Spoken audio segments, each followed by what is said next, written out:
I'm Sam Roberts of the New York Times, and welcome to the New York Times Close Up. Later, we'll talk about the delayed New York State budget, and we'll talk about the mayor, too. But first, President Biden has made it official. He'll seek a second term as president. Does that mean a one-man race in the Democratic Party? And does it mean a repeat of the 2020 clash with former President Donald Trump? Peter Baker is the White House correspondent for the New York Times, and he joins me now from Washington. Peter, the president said he wants 4 more years to finish the job. Isn't there a danger that voters will infer from that if he can't finish the job in 4 years, why should we give him 4 more years to do it?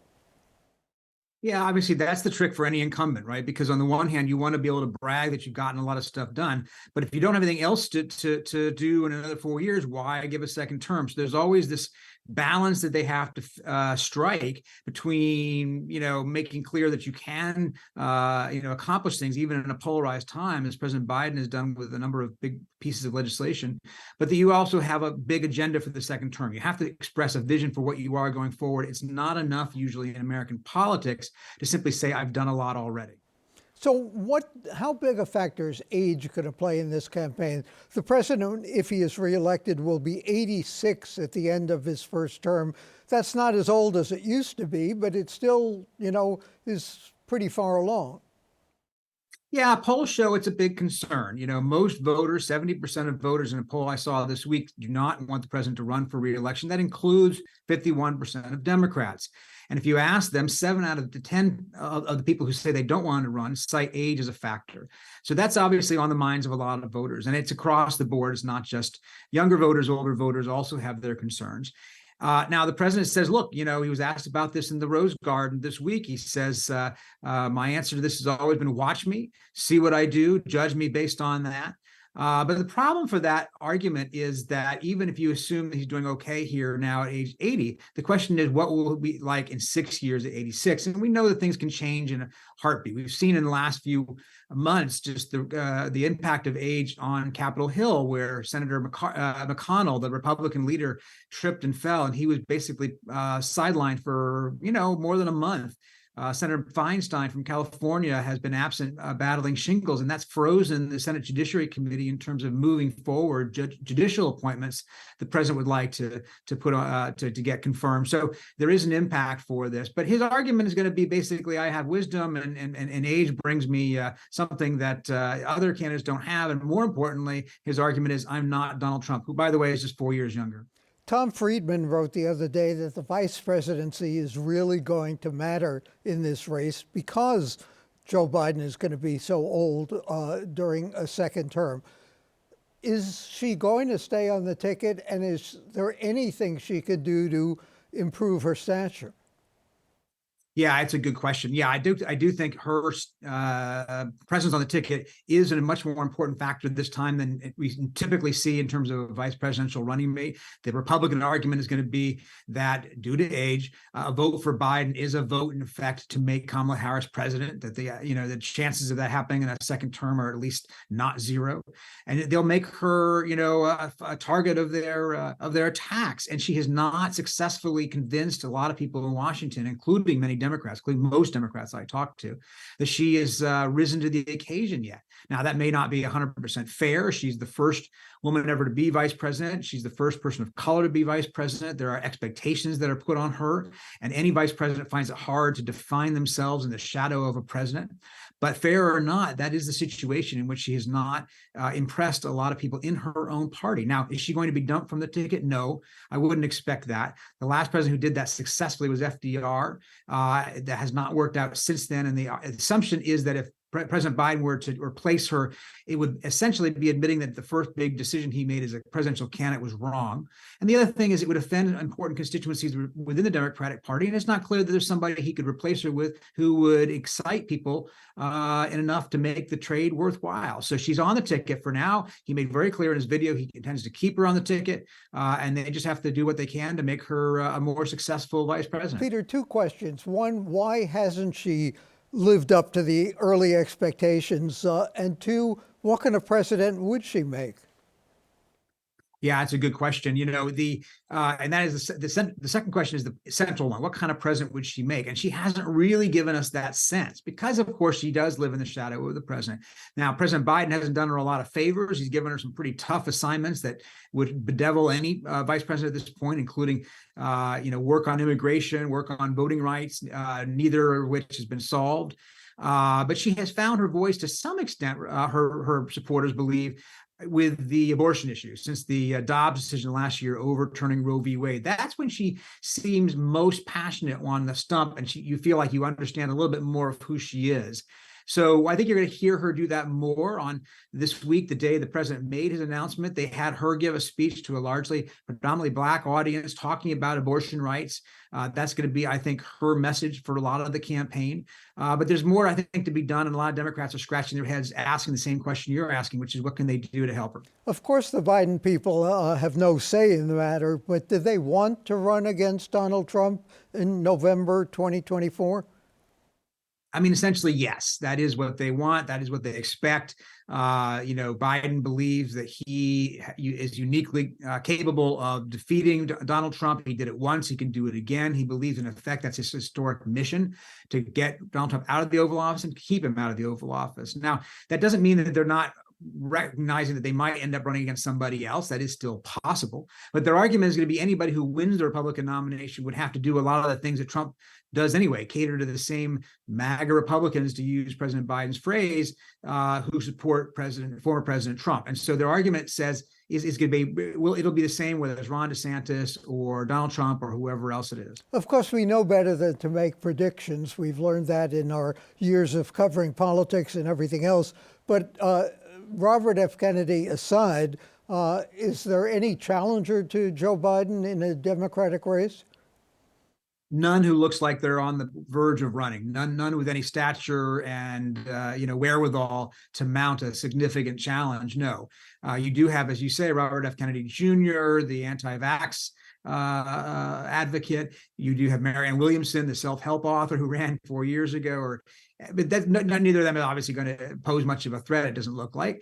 And the main candidates who might be, the choice of a lot of party leaders are either sitting on the sidelines or, in fact, signing up for Biden's campaign. Now, in some cases, they may be keeping their powder dry in case something happens, but they're not likely to challenge him in a frontal way. No. And as you pointed out, this would be the first time since Eisenhower and Stevenson that there would be a rerun between the same two candidates. That worked out pretty well for the incumbent last time. Yeah, and that's the argument you hear from the Biden people is that, who is Donald Trump convinced to vote for him this time who didn't vote for him last time? And he lost last time by 7 million votes. He hasn't exactly done a lot to win those people over. If anything, the failures of the 2022 midterm election campaign from the point of view of Republicans, the indictment in New York and any potential indictments that may still be coming are turnoffs to general election voters, even if they do galvanize Trump supporters within the Republican primary. But Trump looks really strong in the Republican primary, and I think a lot of his opponents within the party who thought that they would be able to take him down are beginning to wonder, in fact, whether that's going to be possible. Thanks to New York Times White House correspondent Peter Baker. And coming up next, Grace Ashford of the Times in Albany.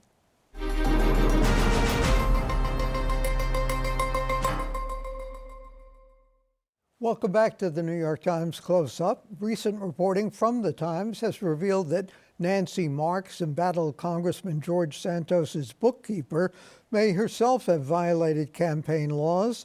Our Albany correspondent, Grace Ashford, has been following that story. She's also been tracking the state budget, which as of this taping is nearly a month late. Grace, tell us, George Santos is seriously running for re-election. What does the Republican Party on Long Island have to say about that? Well, it's going to be an uphill battle, Sam. He has been kind of cast out very publicly by Republicans in Nassau County, in Suffolk County. They had a press release where, in fact, they've been some of the most vocal in calling for his resignation. He's also going to sort of struggle with donors. In the first filing period that he posted, just about $5,000 in donations, and he actually had to refund a bit more than that to a number of his contributors in the sort of first months of the of this year. So it's going to be an uphill battle for him, but he seems intent on pushing forward. He appeared at a Young Republicans event in DC the other day, I believe last night, and he said he's not going anywhere. So that's the news. And of course, given the fact that all of the newly elected Republicans are going to have to run in a presidential year when there's likely to be a greater Democratic turnout in the state, he's even more vulnerable that November. That's right. And we've seen nationally Democrats are really eyeing this seat. It was already kind of a toss-up district. It had been held by Democrats for several cycles going back. And yeah, he's definitely it's going to be a tough battle. Grace, other than optics, what difference does it make that the state budget is late? Well, right now, I mean, I think as we've seen, Mayor Adams had to submit a budget in the city a few days ago with really big question marks. There are state workers are being paid because lawmakers have been passing these extender measures. So basically, almost all state workers are being paid except for lawmakers. I think the optics thing you kind of can't really discount too much, though, because really what we're talking about is, the functioning of our state government. Can we as a state agree upon our priorities? Can we do the most basic functions of government? So optics is real. I guess the answer is no, at least for the time being. What happened to Governor Hochul's plan for affordable housing? This has been one of sort of the most contentious issues. Governor Hochul put forth a very ambitious proposal to build 800,000 new units. This is a proposal that was widely respected by kind of housing policy advocates, but it met a lot of opposition in the legislature for specifically this kind of this measure that would have required kind of mandates, so that if localities did not build as much as needed to be to meet this plan, that the state could override them. And this was obviously very unpopular politically, and it was unpopular in a lot of the places that Governor Hochul really, kind of suffered in the November election. So unfortunately, it fell apart. But a lot of people in Albany are pretty disappointed because I think, there is an agreement that housing is a huge issue in the state. And these are localities outside the city, in mostly suburban areas. That's correct. And is there any way to overcome that opposition? Well, Apparently lawmakers not. are still kind of hopeful that there will be able to reach some sort of compromise outside of the budget. The governor holds kind of an outsized power during the budgetary process, and I think they're thinking their chances might be better in the regular session. But that time is drying up quickly. The longer the budget goes, the less time there is to get to anything else. And so that's also a sentiment we're hearing a lot of here. And on bail compromises, how much more leeway will judges and prosecutors have in granting bail or not? So nothing is set in stone yet. I was talking to a lawmaker yesterday. They said they still haven't seen the language, but tentatively, our reporting indicates that basically, judges are going to be able to really, for the first time, explicitly be able to kind of evaluate the threat that a person kind of that they think the person might pose to a community and make a bail decision based on that. Previously, very settled law, New York required bail to be used exclusively as a means to ensure that the person came back to court. We think about, bail is really legally something that is supposed to just kind of be, making sure that people don't flee prosecution. Obviously, there's a lot of wealthy people that pay bail and then come back to court. It's really for, people who don't have access to those resources that bail becomes this thing that keeps them in jail. And we're sort of seeing an evolution of the way that we think about bail and the way that we talk about bail, obviously. As you said, Governor Adams had to release his budget without knowing what Albany has in store. But in the budget, as we've seen so far, does New York City come out well or not so well? I think, there was initially, I think New York City is, things have moved sort of more to New York City's favor than they were in some of the initial proposals. One of those that I know specifically Mayor Adams was, kind of concerned about was this proposal to fund the aid that would have required the city to spend $500 million. We're hearing that actually is probably not going to be the number that they have to contribute much. They're going to have to contribute far less than that. But, we still don't know. That's the thing about the budget not being released yet, is we still really don't know kind of where all of this will fall. In previous sessions, a lot of governors, certainly Democratic governors, could blame the Republicans when they didn't get what they wanted. Now Governor Hochul has Democratic supermajorities in both houses that can override any of her vetoes. How does that affect the budget negotiations? Well, we're certainly seeing kind of an era of an empowered legislature. We're also sort of seeing, the difference in kind of personalities from the legislature. Specifically, the state Senate has moved to the left, far beyond where we've seen in past, prior to, as you sort of made reference to, that was long held by Republicans. And so, we're sort of seeing these various bodies express their, priorities and personalities, and the governor is also sort of trying to navigate that with her priorities and the things that she thinks must be done. It's a dynamic that is evolving, and whether to the sort of fascination or consternation of those watching. And Grace, speaking of moving to the left, the confirmation of Rowan Wilson as the chief judge, what is that going to likely do to the Court of Appeals, the state's highest court? Are there any cases pending that are likely to show a real swing? Well, so Rowan Wilson has been elevated to the position of top judge and chief judge, pardon me. And yes, he has been celebrated by progressives for his, kind of embrace of those causes. But he was already on the court, right? And in fact, the sort of new person on the court, Caitlin Halligan, is more of a moderate. So we're not going to see, based on our reporting, talking to kind of legal scholars, we don't expect to see a dramatic kind of turn. But, the role of chief judge, they have a lot of kind of soft power in the sense of helping, kind of shape the court's administrative processes and, helping to, make decisions about what sort of cases should be held. So we don't expect to see, a particularly dramatic shift, but it certainly is a tonal shift from past courts. Grace Ashford of the New York Times in Albany, thank you so much for joining us. And next, as Ed Koch would say, how's Mayor Eric Adams doing?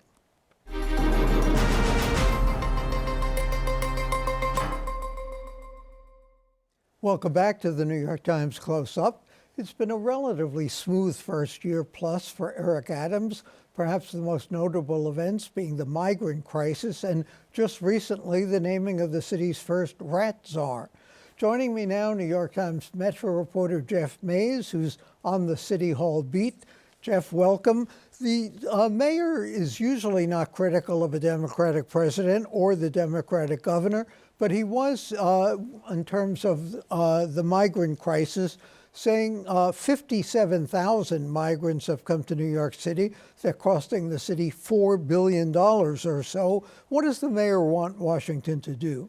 Yeah, the mayor issued his strongest criticisms of President Biden since the influx started last spring. He's calling on President Biden to provide immediate work authorization for many of the migrants, saying that that is the only way to help them move out of shelter, ease the cost with the city. He's also calling for the federal government to provide more funding that they're providing. And yesterday, the mayor, as part of his executive budget presentation, said he expects about $600 million from the federal government and maybe another $1 billion from the state to help the city with some of those $4 billion costs that you mentioned. But it was certainly a striking moment because it was the strongest language that Mayor Adams had used to criticize President Biden, who is an ally, who appointed the mayor to be on a committee to help with his reelection. Jeff, if the migrants get work authorization, are there enough jobs for them? Certainly, New York City is in need of all types of workers right now. There's shortages everywhere. Many of the migrants have already found jobs, to be honest. The problem is that when they don't have those authorizations, there comes the opportunity for exploitation. And we're already hearing stories of people who have worked, who are being refused overtime, who are working and then not being paid for that work. So the work authorization would allow people to step out legally, earn money. And when you talk to many of the migrants and many of the people who support them, that's all they want to do. They want to get out, they want to work. They don't want to necessarily be in city shelter. And where are they living? Mostly in city shelters? Yeah, the city right now has about 35,000 people under its care right now. And that's in addition to the homeless population? In addition to the city's homeless population, which was already approaching high numbers when the crisis began. The mayor said yesterday that he thinks that 35,000 number could double to 70,000 by June of 2024 if there aren't some interventions. Another concern the mayor issued was Title 42 expiring, which is a rule that allows the migrants to be kept at the border, expelled from the border. That is due to expire in May. If that expires, there could be another influx of migrants to the city, and that's what the mayor felt he needed to step up his language a bit. The mayor said he's creating an agency to deal with the migrant issue. What is that agency going to do? What will it be empowered to do?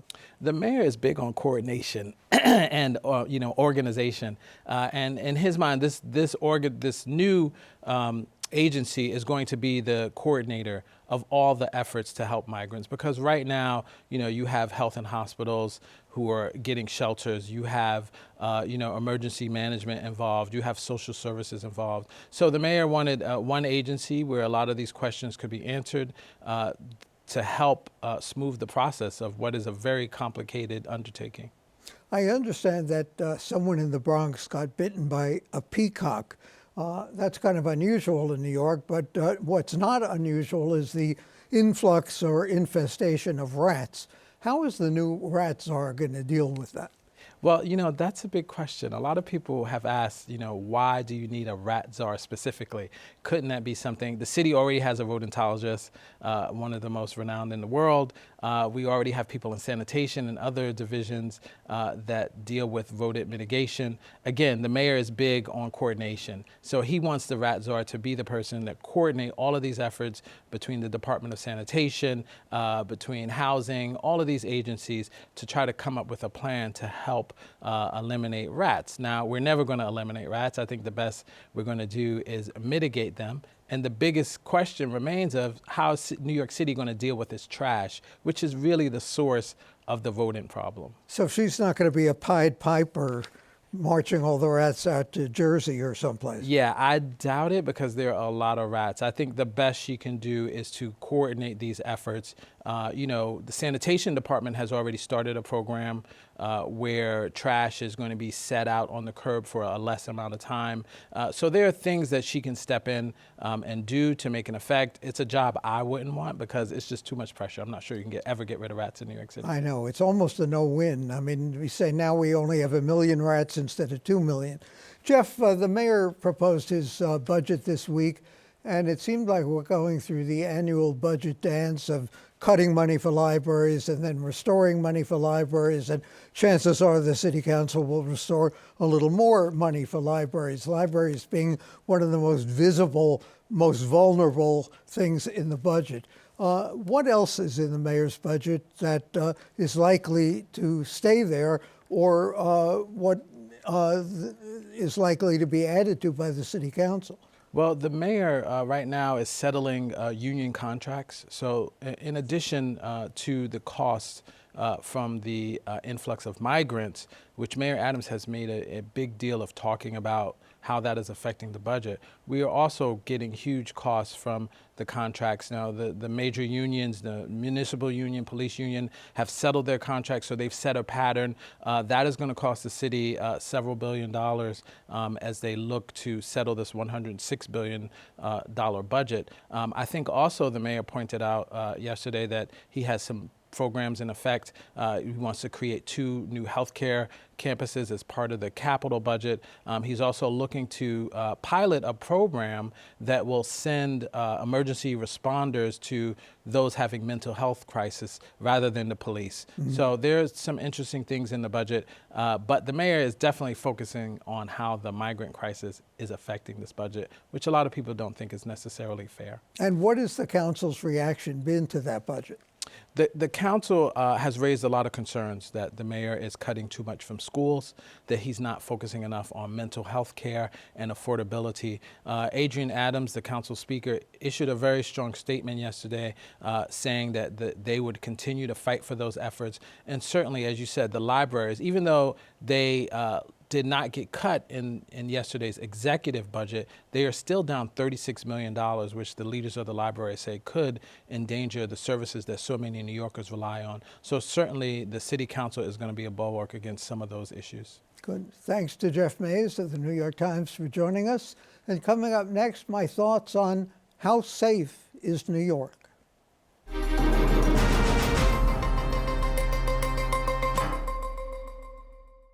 Last week, I talked about complaints from Republican congressmen about rising crime in New York.